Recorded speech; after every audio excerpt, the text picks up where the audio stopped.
Hi, everyone. Welcome and thanks for joining. We'll give everybody just a minute or two to log in and then we'll begin. If you're joining the tasting, you do want to have your beers lined up and ready to go. So why don't you go ahead and take care of that?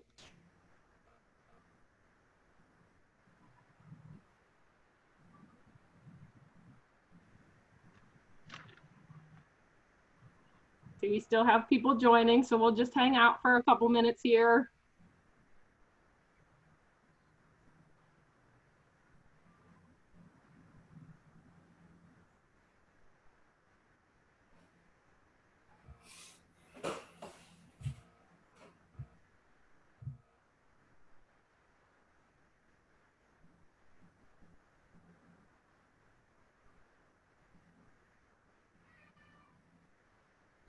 All right, I think I'm going to go ahead and get started. Hi, everyone. My name is Anita Brothers. I'm the Director of Alumni Relations and Engagement at UD. And as you can see, we are trying some new virtual events. This is a really great opportunity for us to expand our offerings and not be bound by the geography. So before we get started, I have a few housekeeping items. We will take advantage of the Q&A feature. If you have questions during the conversation, please submit them and we'll get to as many of those as we can. We are recording this video and will upload to our digital engagement site called UDigital. It will then be available to all Flyer fans. I also want to give a quick shout out to anyone celebrating a milestone reunion this year. Usually our office is a hub of activity this week, and over 3,000 alumni and friends are preparing to join us on campus. And although this pandemic has caused us to cancel in-person events, there are still multiple ways to celebrate your reunion. On Saturday night, at 5 o'clock, you can join a Zoom toast with President Spina, or you can join Mass in the chapel via live stream on Sunday, June 14th. Or you can take a quick walk down memory lane with photos on our website or your digital yearbook. Until we can safely gather together, we are happy you are able to join us for this session. I am really excited about this evening, and I'm excited to introduce to you two alums, Nick Bowman, who is a 2002 grad, co-founder of Warped Wing Brewing Company, and is in charge of sales and marketing. And Neil Chabut is a 2011 grad and owner of Eudora Brewing Company. We're going to take just a quick minute to get to know these two gentlemen, a little bit of rapid fire questioning here, and we'll start with Nick. Nick, tell me what you studied while you were at UD. Well, I'll tell you what I started with. I declared my major in accounting and finance at the beginning of my sophomore year, and that was at my dad's wishes because he's a CPA.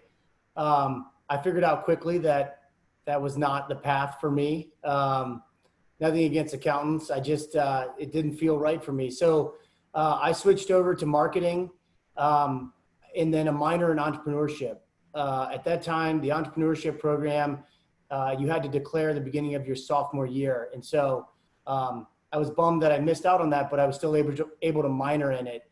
And so I was fortunate to have that experience as well. So marketing and entrepreneurship. And entrepreneurship, great. What was your favorite place that you lived on campus? My favorite place is, I think it's been condemned. It's not even available anymore. It was the warehouse next to Buffalo Wild Wings. We had one window, one way in, one way out, and probably why it's condemned. But Right. I spent 2 years there, and it was definitely an experience. But still your favorite place, right? Yes. Still So tell me, do you have a favorite professor? You know, I had so many good ones. I think from my experience though, was the best professors that I had were really the business people that came in and taught the classes, you know, after a hard day at work at their own companies. And I had a few of those. I can't even remember some of the names, but just the experiences and those people sharing real life experiences really had an impact on me. And the last question for you is, where did you come up with the name Warped Wing? How much time do we have? It was a very difficult process. At the time we opened, there was over 2,000 breweries in the US. A lot of names had already been taken. But we definitely wanted a name that tied into the region of Dayton and beyond. originally, when I came across Warped Wing or Wing Warping, invented by the Wright brothers, we were just going to name a beer Warped Wing IPA. And after many other failed attempts at a name, we revisited that and said, look, why don't we call the brewery Warped Wing? Because not only is it aviation, which Dayton's well known for, but it's also innovation, which some people don't know about Dayton. It was a hotbed for patents and innovation in the early 1900s. So we settled on that, and we never looked back. That's great. All right, Neil, it's your turn. Tell me what you studied at UD. It's also a little bit of a complicated story. I started with pre-med, got 2 years of that under my belt, and decided that I didn't want to go to school for another 10 years, go to med school or anything. So I switched over. We didn't have a social work program at the time, and I wanted to study psychology and social work. So the easiest thing to do, or the thing that made the most sense, to switch to general studies, which is a weird degree. But anyway, I minored in social work and psychology. So I've got a little bit of psych, social work, and a lot of biology, chemistry, pre-med stuff too. Great. What was your favorite place that you lived on campus? I lived at Art Street, and that was really neat. A lot of cool people there, a lot of people with this sort of the same mindsets, a lot of music. I was a musician too, so that was probably my favorite place. Great. What instruments do you play? I was classically trained as a drummer. I played drums for 10 years. I just started picking it back up, and I play a little bit of piano too, and dabble in some other instruments just for fun. Awesome. And tell us, where did the name Eudora come from? So that sort of has to do with social work and studying at UD, actually. My senior year is when I started getting into home brewing. And right at that same time, we were learning the water crisis that's happening all over the globe. Just people having trouble getting access to clean water, and mostly third world areas. But as we all know, it's happening closer to home nowadays. But anyway, we were studying that while I was learning about brewing, and I just got the stupid idea that maybe I could start a career in brewing and craft beer. And the way I tied it together, it's been part of the business plan since day one, was to donate a portion of every sale to some charity that does water projects all over the world. So Eudora is a Greek word that means a gift. And I was just kind of, like Nick said, I was going back and forth in different words and phrases. And that's one that just kind of stuck with me. It just rolled off the tongue, and the idea of giving and sharing the gift of brewing and craft beer it just worked. So that's great. All right, so maybe we'll slow down just a little bit, and I have a few more questions for you. So, you've both been able to take your passion and really turn it into your life's work. And so how did your UD education and experience lead you to what you're doing today? You going back to me? Yeah. Okay. Well, that's easy. I think UD really started the flame. Like I said, the entrepreneurship program, that's where instilled in me the idea of eventually wanting to start my own business. I worked for a great company for 10 years, Anheuser-Busch, in various roles. And it would have been very difficult to leave that company. But UD, the experience of UD and the experience with those different professors and business owners really started something. And so also the community feel at UD and the passion to serve the community. I don't know if you're familiar, both Neil and I, we both give a lot back to the community in various ways.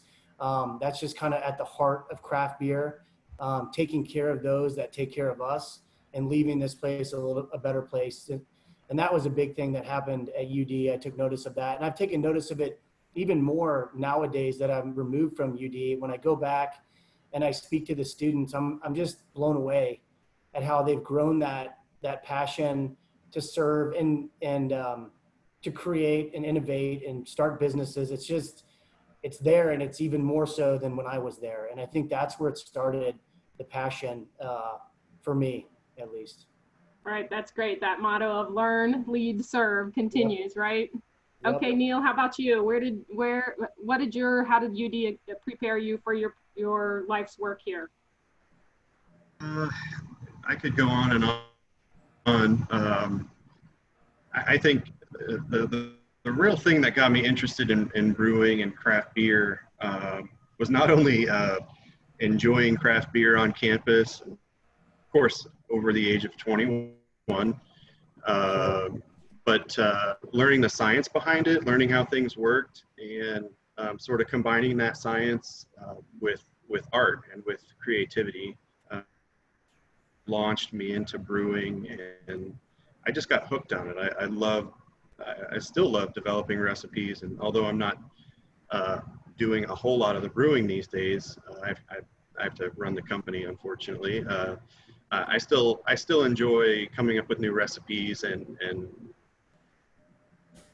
process and stuff like that. The science background that I got at UD was definitely a huge inspiration. There's countless other things that I learned there that from things like making a spreadsheet to acting with people that come through the door. I mean, it's the list goes on. Did a really good job of covering the community aspect of it as well. That's great. And both of you are really doing your part to keep Dayton strong. So we appreciate that. You know, our current life right now, COVID-19 has really changed how we live and work. And so how have you maintained your business during these challenging times? And Neil, will go back to you, or Nick, will go back to you. Okay. Well, you know, first of all, unfortunately, we have become quite good at managing crisis in Dayton. And, you know, we've had tornadoes, we've had shootings, we've had quite a bit happen in the last few years. So, you know, that's one aspect of what prepared us for, the COVID situation, but also the spirit of Dayton innovation. You know, we were faced with losing 50% of our revenue in the drop of a hat. All of a sudden, our tap room was closed and the bars and restaurants were shut down. So we had to move swiftly to figure out how we were going to keep going. So a couple emergency management meetings, we redrew the plan. We came up with a curbside carryout model. Luckily, we had just added a food program. And so we got a lot of sampling through that. That kind of sustained us. It allowed us to keep on some employees, which was important to us as well. I wasn't going to start a home delivery business, although we found out through this crisis that we could always do that. That wasn't a special allowance that was made. So a couple of days in, I met with my key managers, and we created a home delivery business. And it was crazy. I mean, all of a sudden we started out with 10 deliveries, and then it went to 20, and then it went to 40, and then it went to 60. And people were so appreciative of the service during those hard times. And so we managed through that. And then we also created another model of UPS shipping our beer all throughout the state of Ohio. So people could go online and order the beer. And then also, you know, we were still servicing the accounts in the market, like Dorothy Lane Markets, Arrow Wine, Kroger's, Meyer. So we had a pretty extensive distribution footprint, and those retail sales really, I mean, literally they grew year over year for us in these crisis months. So that's really how we kind of weathered the storm. And I'm really proud of our team, because we all had to jump back into old roles.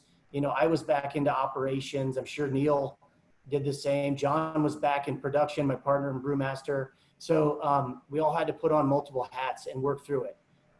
And, you know, you just kind of dig in and do it, whatever it takes to survive. Right, right. How about for you, Neil? How have you managed through this time? Well, our situation is a little different than Warped Wing. They do a lot of packaging. They put a lot of their beers in cans, which is awesome. It's something that we hope to eventually do. I'm kind of looking into getting into it a little within the next year or two. But we don't do it right now. We hardly do any packaging at all. We're a brew pub. We focus on really strictly on the customer experience here at the brewery. So we've got a kitchen and obviously a tap room and a lot of space on our patio.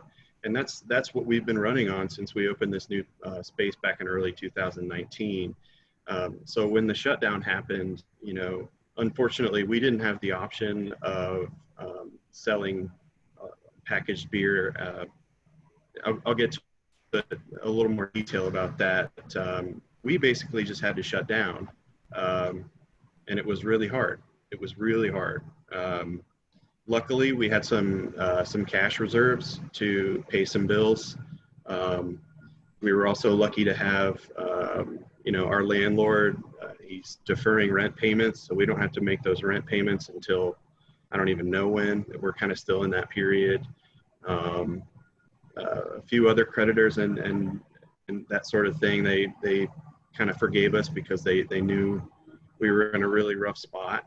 We did do a little bit of packaging, and we have a customer brewing facility with these little single bottle filling machines. So a couple weeks out of the whole thing, we sat down and just powered through bottles one at a time, just filling them and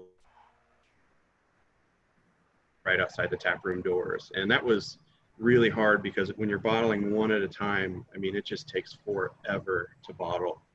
So like Nick said, that's not normally something I would do. But you know what? I didn't really have the money to pay someone else to do it.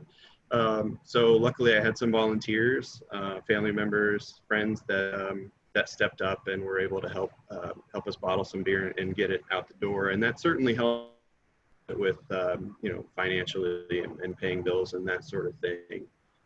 The real challenge has been reopening, and we could talk about that for hours, but with all the new guidelines, it's been very, very different operating. I think, Nick, didn't you guys open last week? Yeah, we did. Yeah, we did open Friday last weekend, and I agree.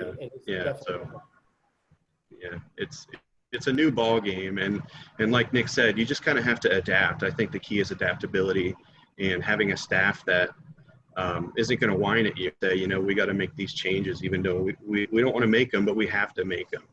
The key is having people on staff that are just going to pick up the ball and run with it. So anyway. Good. And through this time, I know that both of you have either expanded or are expanding your footprint, your reach in the market. Can you talk a little bit about that? And then we also had a question from a DC flyer that wanted to know why did you choose the locations of your breweries to begin with? Back to me? Yep. Yeah, go ahead. Okay. Well, the first part, yes, we were full steam ahead on an expansion. For those that don't know, we self-distribute our beer in Dayton and Columbus markets. And so we have quite a warehouse portion of our business that's currently located about 2 miles north of the brewery downtown. We were offered a opportunity in Springboro to relocate that warehouse, add a tap room, add a pilot brewing system, and move all our barrel aging facility to that building as well. That was in full motion. Construction was going when COVID hit. Fortunately for us, construction was deemed, even if it was taken off, it was redeemed essential shortly after. Our crew only came off the job for about a week, and that was just to redraw up some safety guidelines, which I was happy to see. And because of that, you could only have one crew on site at a time, which really has only delayed us about 30 days. So original plan was to open July 1st, that new location south of us. But it looks like we're going to take possession July 1st and then look to open early August. Now, that will be different because of what Neil said in the new guidelines that have been set forth. But we're very fortunate. We planned a big outdoor space, a beer garden, and then the city of Springboro has actually created a DORA, which is a designated outdoor refreshment area. So patrons can come in and buy a beer at our brewery, and they can walk outside and freely roam the new developments. So that should help us with the numbers and being able to satisfy people's excitement in that market. So we've been very fortunate, and I'm very grateful that we have not really been impacted on that expansion, because that could have been devastating to our business. As far as why we chose downtown, that's a really good story. When we opened back in 2014, we were committed to locating downtown Dayton. Back then, there was really not much going on. Downtown is probably how a lot of you remember it. Pretty anemic, not a lot happening other than the Oregon district and maybe Fifth Third Field, and a little north you had a small university. But we thought it was important for us to be a part of the revitalization and reurbanization of downtown Dayton. That's kind of important in the craft brewing industry, to be a part of that. Plus, you can take advantage of a better deal on a building that's sitting idle. But it is a gamble, because people aren't flocking down there. You have to make sure you've got your operation tight. But we really wanted to be committed to revitalizing Dayton and be kind of a Kickstarter for downtown. And I'd like to think that we have been in a small way, being located over in the Webster Station area. So that's why we chose it. Mainly was we owed it to the project, to our brewery, to be downtown, to be a part of that revitalization. Great. And Neil, do you want to share maybe why you chose the location you're at?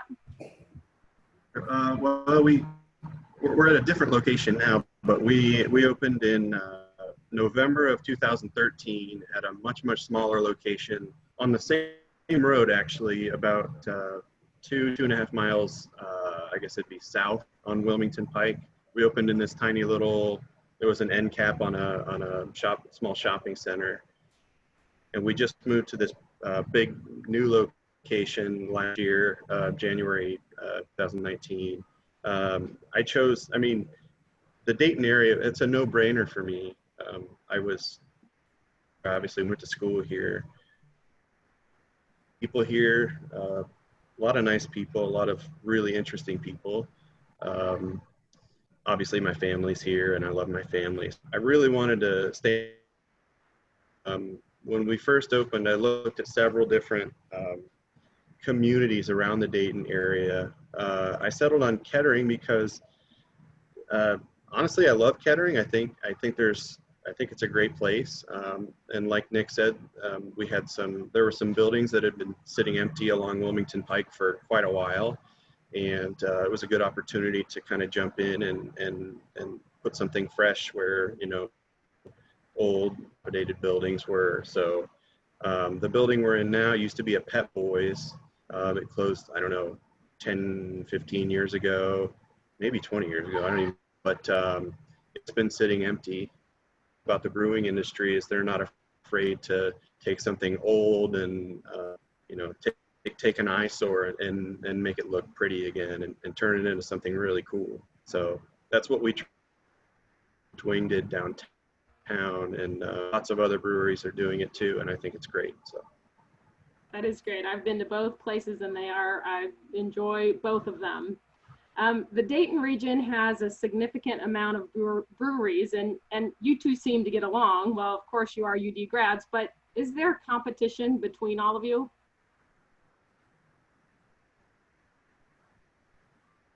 You want to take that one, Nick?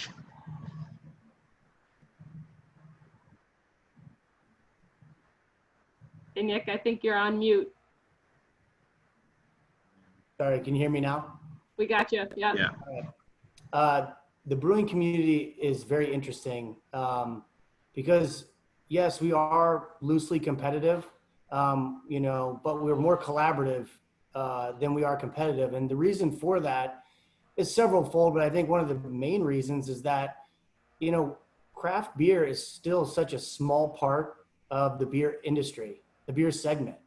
The big guys still have such a huge share of market. And so I guess our viewpoint is if we band together and we work together and we bring more people into craft beer, the better chances we're going to have that they're never going to leave. Ken Grossman at Sierra Nevada, he's got one of my favorite quotes, and he says, you'll never meet an ex-craft beer drinker. And I think there's a lot of power and truth to that statement. Now, people might ebb and flow, they might go back to other beverages, but once you fall in love with craft beer, and I think Neil and I are the extremes because we fell in love with it and we went way in and started breweries, you don't look back. Your palate doesn't look back. And so I think, it's something special, and it's something that I love because, like I said, I came from the big side of things, and it was cutthroat.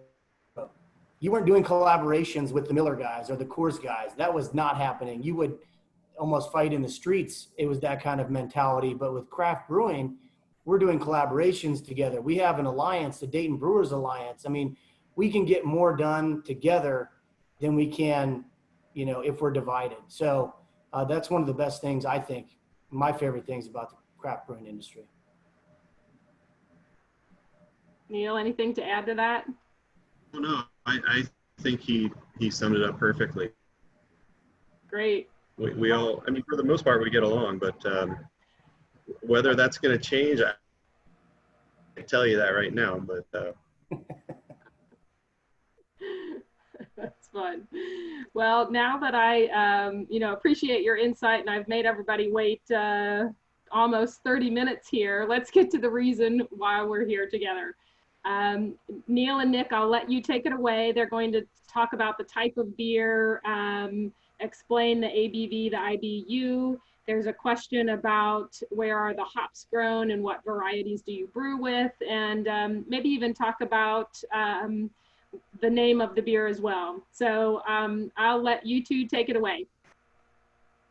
Neil, I think you're going to start, right? Okay, yeah. Okay, so we're going to start with a beer called Ohio Lager. I don't know if you guys can see this logo. It's got a little glare on it, sorry. One thing we've done from the beginning is pretty much every beer we make in our core beer series, we have our designer do a logo for it. And I just think it's one of those things in craft beer that kind of makes it cool. It sets things apart a little bit. So Ohio Lager, as you can see, it's got the cardinal in it. The reason it's called Ohio Lager is because we brew it with ingredients sourced from Ohio. So small barley growers, small hop farmers, even the yeast we actually sourced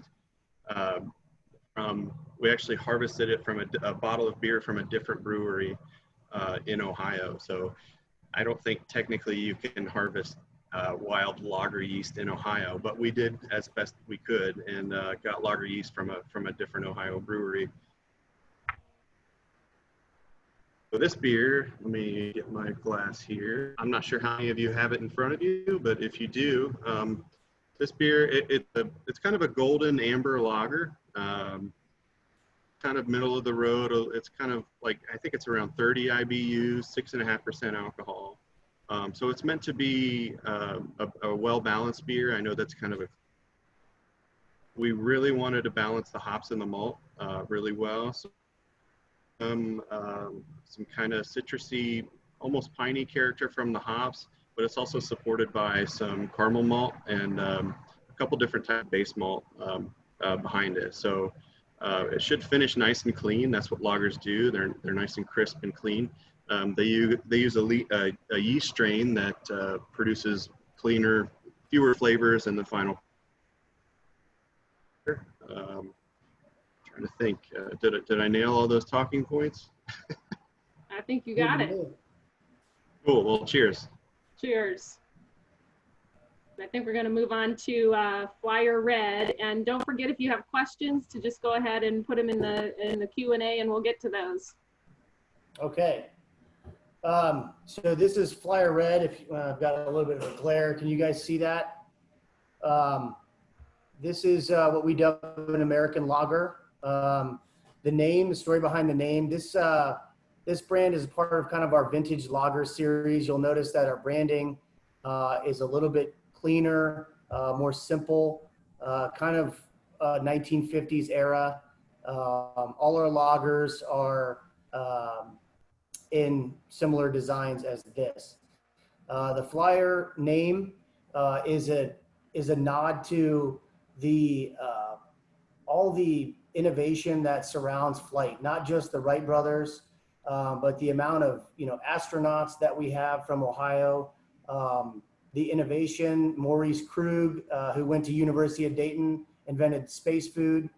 Just everything that has to do with flight and in the skies. This is a nod to that, and we dub it an American lager while we have the red, white, and blue. Very patriotic colors. It's about 4.5% alcohol, so very low ABV, very sessionable.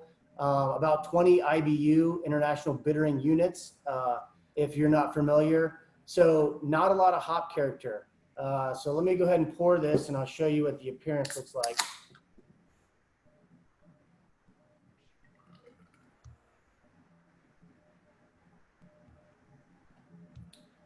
So it's kind of, it's not a very beer clean glass. I apologize for that. I'm at home.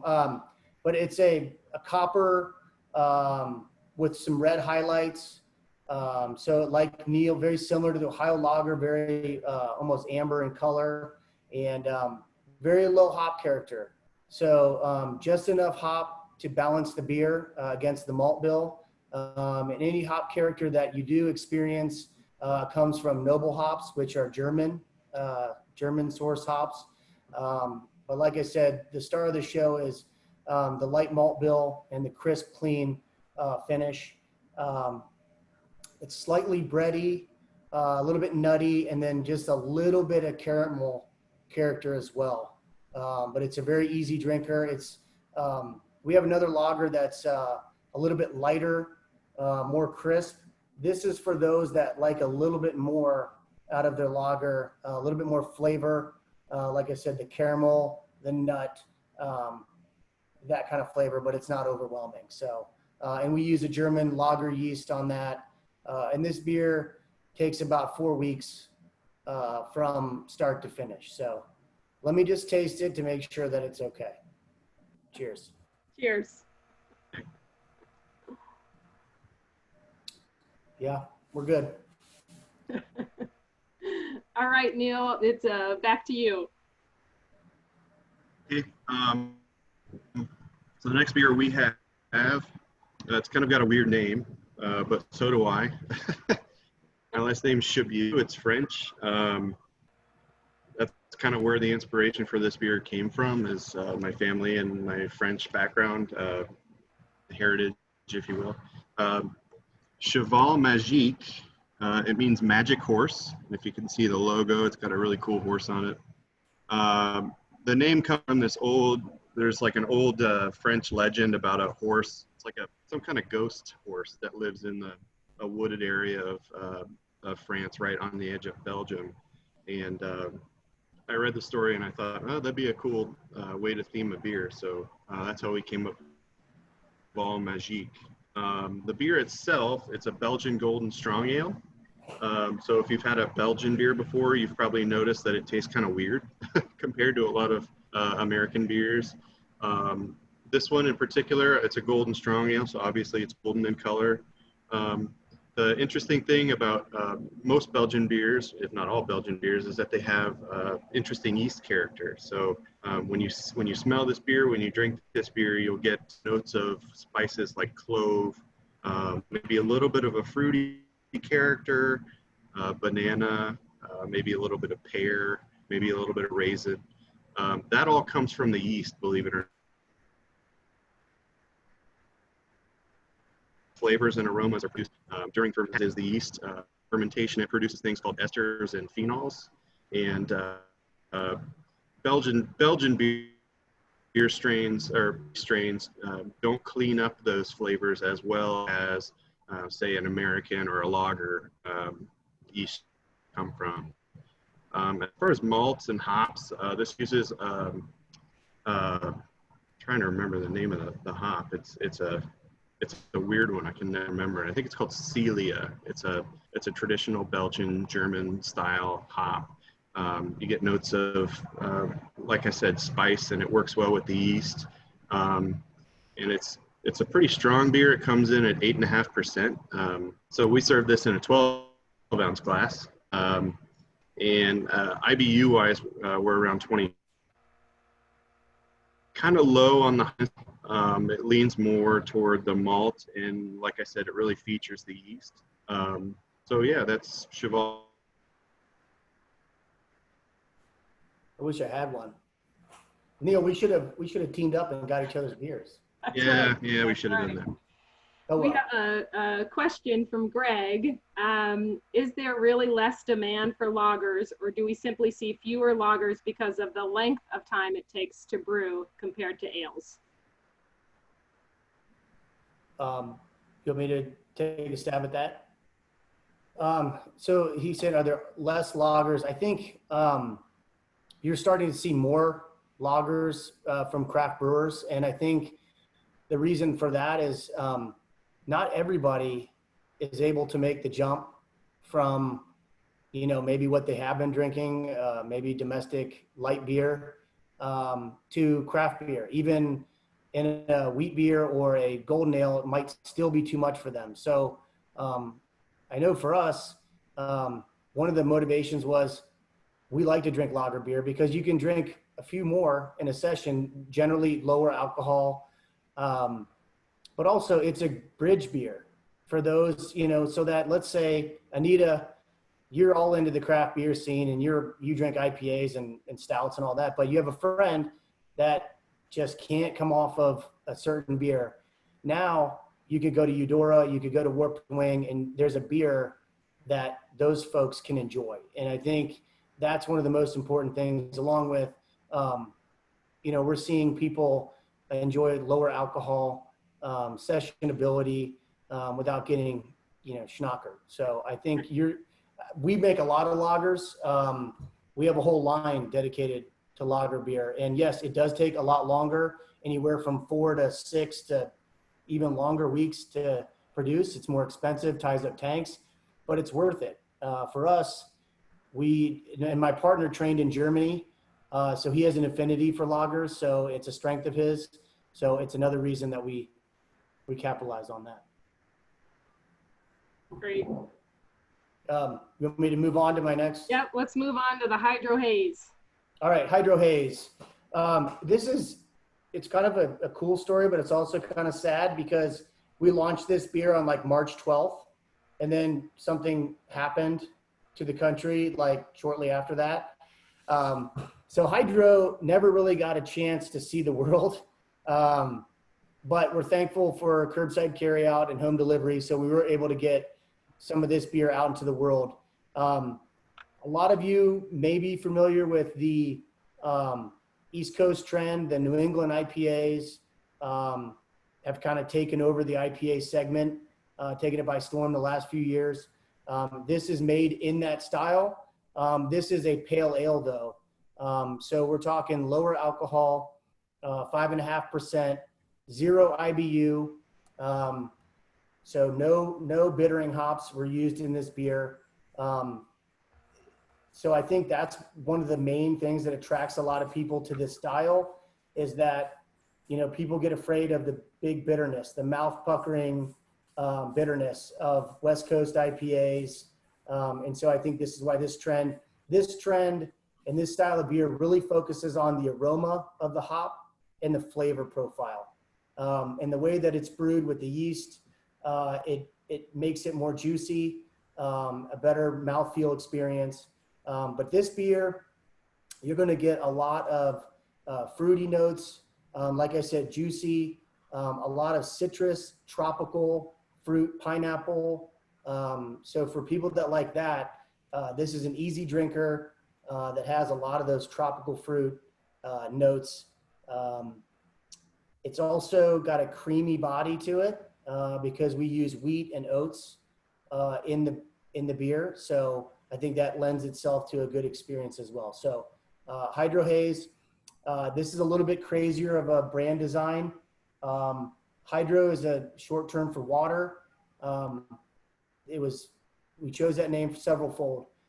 Dayton sits on one of the best aquifers in the world. Also, Edward Deeds, a long time ago, was credited with flood control, hydraulic systems. So it's kind of a nod to both of those and how important water is to beer. So you have the Hydro Haze, and the haze refers to the fact that the beer is unfiltered. You can't see through it. So let me give this one a try and make sure it's okay.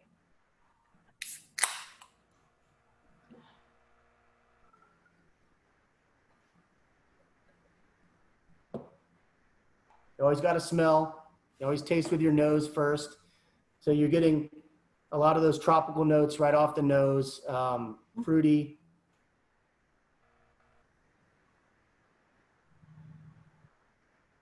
Yeah. And then same on the back. Mm-hmm. Yep.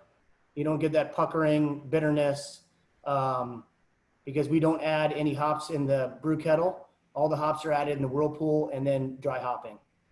So that's how you get that effect. Cheers. All right. Cheers.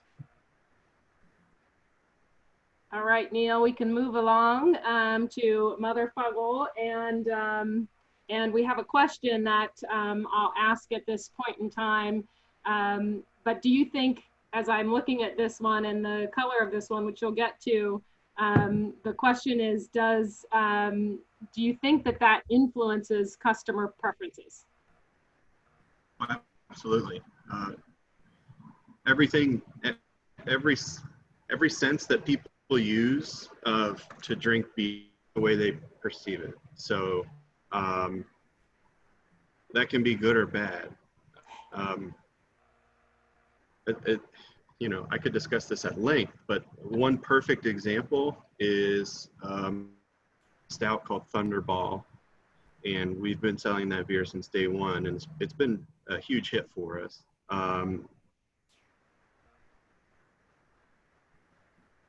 Of people and they say, I don't know what to get, give me some suggestions, and we usually say, well, what do you like, what kind of beers do you like? And we used to get quite a few people, we probably still do, we would get people that say, well, I don't like dark beers, I don't like them.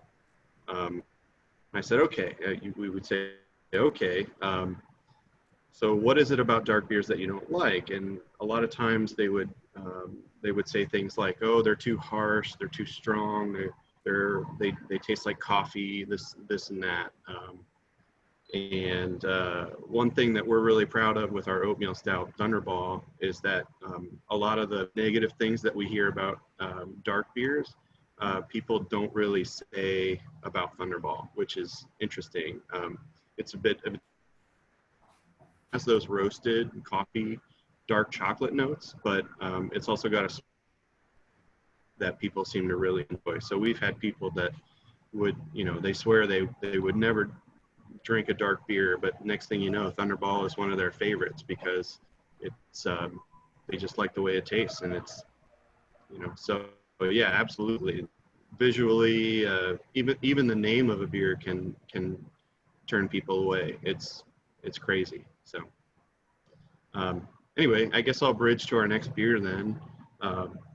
This one has another interesting name, and you have to be careful with it. It's called Mother Fogle. You can see the artwork there. The Medusa kind of has hops in her hair, hops and barley.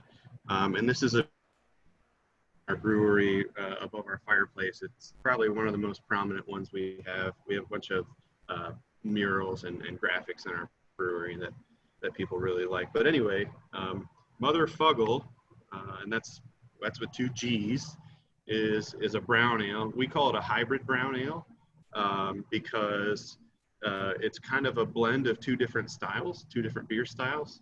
One being an American brown ale, which tend to be a little more potent and chocolatey and a little roasty.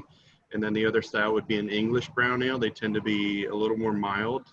You get some nuttiness from them and a little more earthy. So we kind of tried to blend those 2 styles brown ale, and you don't really see a lot of brown ales these days, and there's a good reason for it. I mean, a lot of brown ales are kind of lackluster, and I'm not saying mine's the best that's ever been made, but I will say that it has some really good qualities to it. So if you happen to have the beer in front of you, you'll notice it's a deep brown. It's got some reddish amber hues to it. This is unfiltered beer. We only filter a couple of our beers. None of the ones I've had today, except the lager, are filtered. So this is unfiltered. So technically, it's still got some yeast in suspension. It uses English yeast, English hops called Fogle hops, and that's where it's from, Mother Fogle. So when you smell it, when you taste it, you'll get some notes of coffee, some milk chocolate notes. It's also quite nutty. We use a malt called Victory malt that gives a nutty character to the beer. So you've probably heard of nut brown ales, and that's one of the ones that a lot of people use to get that nut character. They kind of take a back seat to the malt in a brown ale. That's pretty typical, especially in English brown ales. They're a little more mild and they focus more on the malt. So anyway, enjoy Mother Fogle, and just be careful when you're saying anybody else. That's right. All right, let's move on to Gamma Bomb. I just want to say Thunderball was the first beer I had at Eudora, and it was awesome. So Nice. Thank you. Yeah, no worries. Yeah. Okay. So last here in the Warped Wing lineup is Gamma Bomb IPA. Another crazy artwork. This is an interesting story. This is our #1 selling beer now. Didn't start out being our flagship IPA. We actually came out with a IPA called Flying Rye. What we found out is a lot of people like that beer. It was approachable, but rye is can be a polarizing ingredient. Much like the bread, you either love it or you don't. So we pivoted to create this Gamma Bomb IPA, which is a West Coast IPA, very opposite of the Hydro Haze that we were just talking about. Very cool story on the name. As we were thinking about what to call this beer, I enlisted the help of our team, and if you're familiar with the Incredible Hulk comic book, Dr. Bruce Banner, who actually steps in front of the gamma rays and becomes the Incredible Hulk, was from where? Dayton, Ohio. So yeah, so we capitalized off of that and created Gamma Bomb IPA, and it is definitely worthy of its name at 7.2% alcohol, 96 IBU, so very high on the bitterness scale, but that's what West Coast calls for. Very fruity, citrusy, with a dry, bitter finish. So let me pour this one and show you what it looks like.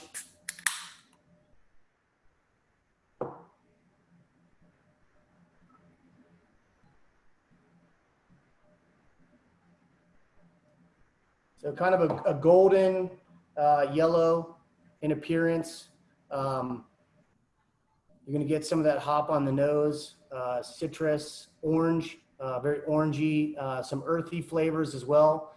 We use primarily 3 different hops in this: Cascade, Centennial, and Amarillo. Those are kind of old school hops at this day and age, but a lot of IPAs use those hops. And so you're going to get a lot of those flavors as well when you taste the beer.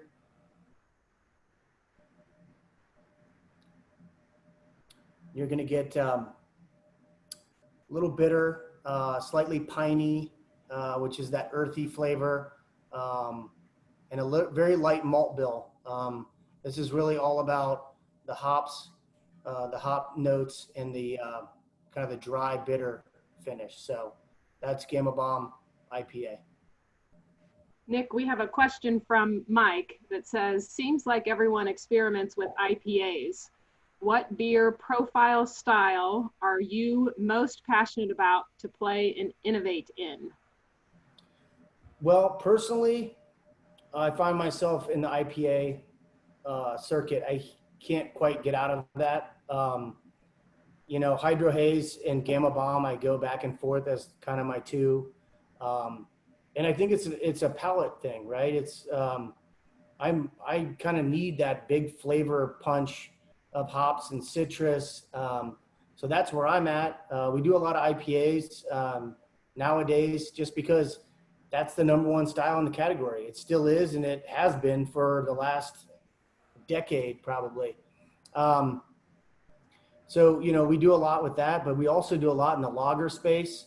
If you come down to our brewery, you will find so many different styles of beer on tap. And I'm proud of that, because I was just looking at our lineup the other day, and, you know, we've got everything from wheat beer to German style Gozas to big barrel aged beers, oatmeal stout, you know, some lagers, some pale ales. So you got a little bit of everything.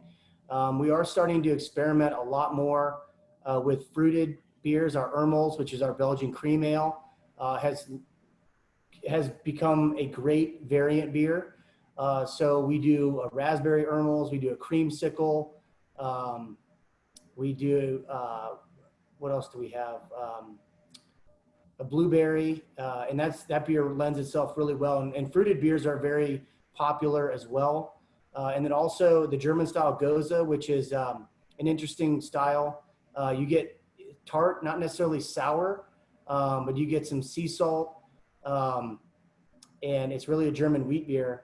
But that one's been fun to experiment. We did an apricot version of that. We have a watermelon version.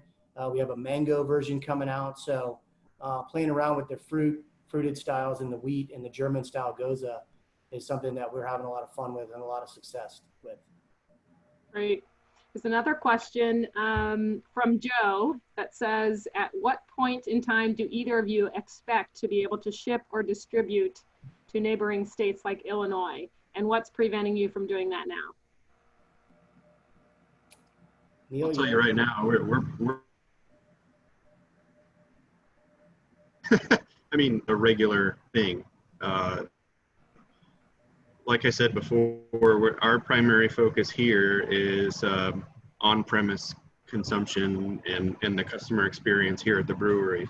I did mention that we want to start doing some canning, but I mean, as Nick knows, it is extremely difficult to get into the canning and packaging game, just because there are so many breweries out there.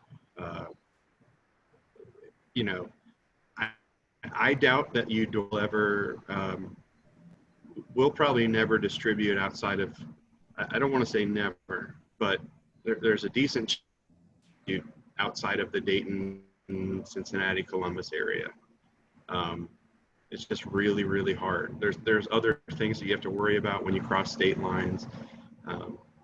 And I'm sure Nick could elaborate on that a lot, but yeah, that's Eudora's plan. If you're just asking because you want to try some of our beers, that's great. But you got to come to us and check them out for yourself. So we look forward to having you. Great. Yeah, that's a great question. We get that a lot. And I think what you're seeing in today's craft environment is local is shrinking.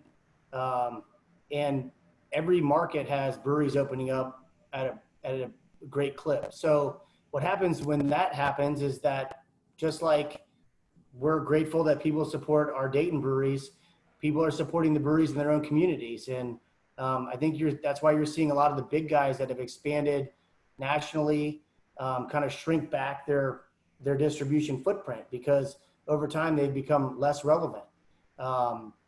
And so that makes it very difficult to cross state lines and be relevant. I know I would love to serve our Flyer faithful alumni everywhere we can, but I don't know if the volume could sustain a move like that. However, there are some interesting things on the horizon that are happening now that we are in talks with.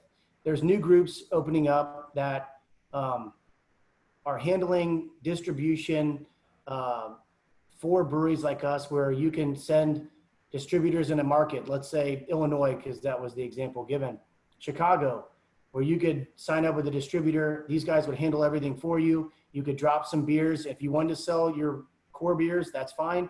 Or you could drop special stuff. So without having personnel in the market, that investment. So that is something that we are looking into. We're not there yet because obviously a lot's happened that's changed the game for us. Right now, we're having a difficult time keeping up with beer, with cans. We're out of Gamma Bomb right now. We're out of Ermels. So it's very difficult because it's very hard to forecast in this environment. But I won't say, originally I thought we would never leave Ohio. But I will say those ideas are happening. Those conversations are happening. I would love to be able to ship a couple pallets of beer and in 2 weeks they're gone, and then move on maybe to another market. But we're just not quite there yet. But those ideas are out there. Great. Thank you. Thank you for answering the questions and especially for sharing your craft with us. This has been a lot of fun this evening and I've enjoyed it. The Alumni Association's next webinar is a prayer service at Serenity Pines, followed by a webinar on implicit bias. And I want to thank all of you, our UD family, for joining us this evening. You are really the heart and soul of our university, and you are our greatest ambassadors, whether that is sharing your own UD story to a prospective student, volunteering, supporting current students to ensure they have the same access to a UD experience that you did, or welcoming our newest alums, the class of 2020, into the alumni community. We need your continued support now more than ever. And I'll end with this, my toast, or my hope for you is, may your porch be too small to hold all your friends. Thank you, be well, and go Flyers. Go Flyers. Go Flyers. Thank you, guys. Thanks for having us.